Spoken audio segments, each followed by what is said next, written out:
We never talked about a closure.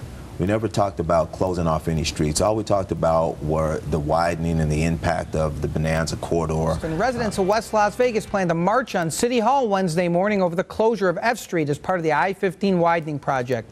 One man who won't be on the dais when the protesters confront the City Council, County Commissioner Lawrence Weekly. But Weekly was a city councilman back in 2006 when the council approved this project. Good morning, Mayor and Council. Nevada Department of Transportation has been working on a project to widen I-15 from the Spaghetti Bowl to Apex. Phase 1 of that project is to widen I-15 from the Spaghetti Bowl to Craig Road. Today we have Jeff Hale with the Department of Transportation to give you a presentation on the project. Thank you.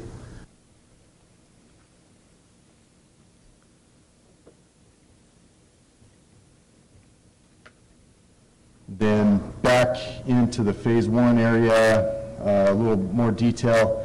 You can see D Street and D, F, and H Street and how our northbound ramps bring traffic along and the southbound ramps going to 95 come through the project. Then the mainline interstate lanes. We're actually going to build a portion of the D to F Street connector, and by doing that, that'll seal off D Street there by U.S. Foods. So now you'd go in behind the Las Vegas Rescue Mission and then straight down into F Street and into the proposed downtown area there. F Street would no longer go underneath the freeway, but you'd still be able to get under on D Street, of course, and then H Street. So I'm here today to give you an update on this project and request your future consideration of a resolution of support. Thanks for your time. Are there any questions by either of the gentlemen? All right, thank you very much for the report. Thank you. It was never discussed. Are you saying you didn't know they were going to close F Street back then? We never had any briefings to talk about the closure of any streets. You know, it's interesting because the proposed project was initially much larger and affected more streets. Let me show you from what the minutes. Let me show you what the minutes of the City Council meeting in January 2006 show. Bart Anderson from Public Works stated that after the meetings with the neighborhood and addressing the concerns regarding the application's impact, certain items were removed from the master plan of streets and highways, or MPSH, and the only items remaining on the MPSH are Clark Drive from Charleston Boulevard to First Street, the widening of Grand Central Parkway, and the F Street connector to D Street to provide additional access to I-15. He had that additional meetings will take place with the public to receive input. Yeah. I think when you talk about a connector, John, I think that's where the disconnect comes in at. Because again, when you talk about connector, why do you need a connector if you're not going to close the street? You know what though? If you go back and you look at the presentation there, and it's a public record, we never talked about a closure. F Street would no longer go underneath the freeway, but you'd still be able to get under on D Street, of course, and then H Street. F Street would no longer go underneath the freeway, but you'd still be able to get under on D Street, of course, and then H Street. Sir, I said as a city councilman in August of 2006 when this master plan came before us, and so I accept my responsibility and my role at the time as a councilman.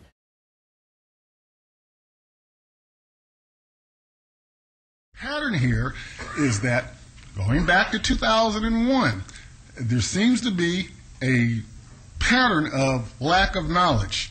I was just informed this morning that former Councilman Weekly, now Commissioner Weekly, indicated that he had no knowledge about the F Street closing when it basically came about from NDOT. We never talked about a closure. We never talked about closing off any streets. Well, that's the same words he said about the employment plan when it was brought up in 2001, when I brought it to Mr. Jerbick's attention, and the council and Weekly had no knowledge of the employment plan. I think that's where the disconnect comes in at. He had no idea that he was supposed to be advocating for his people in West Las Vegas and not Walker Furniture down there on the other side, which there was no laws in the books to do that, okay? So, once again, here we are now. His response is that, oh, well, he didn't know about the F Street closing. Well, I think that that's probably where we're having some problems here in terms of the leadership coming out of Ward 5, in terms of that.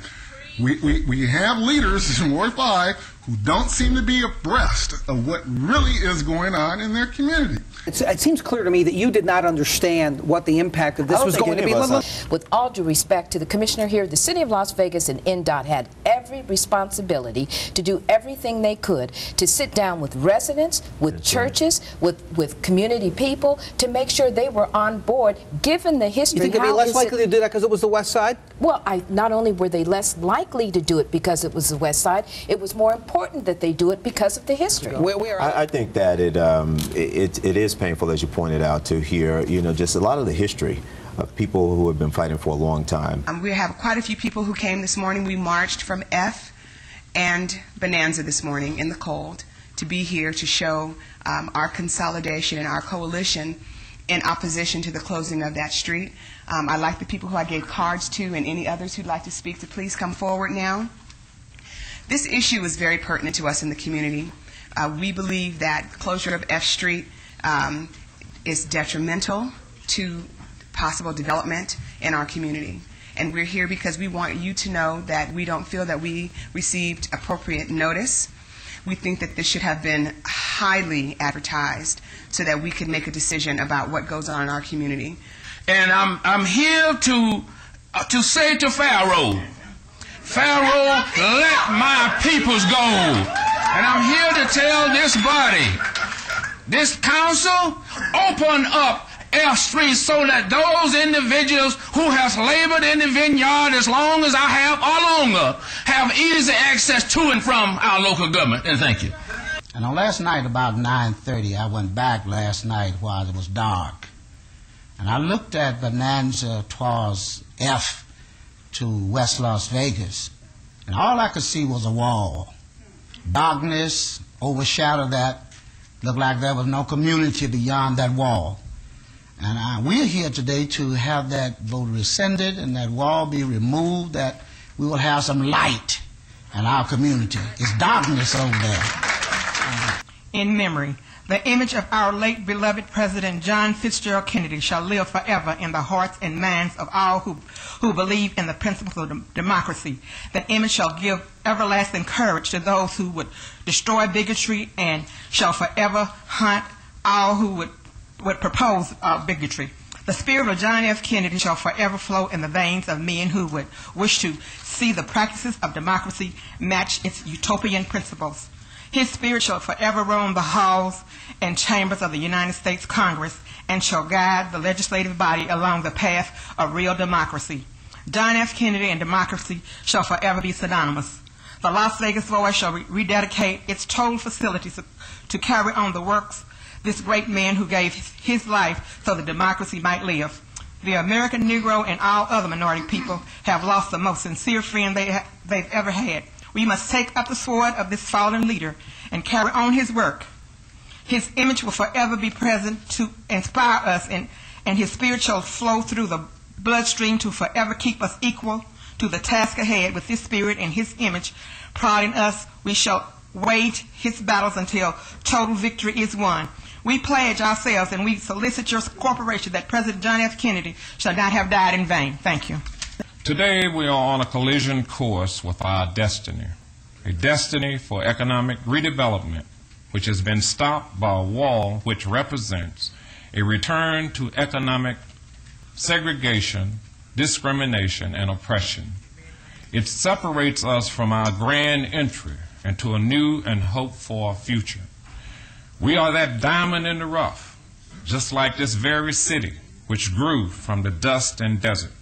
Starting in 1939, we began investing millions of dollars into our historic neighborhood, awaiting that great moment when F Street will cross that invisible line into a brighter future.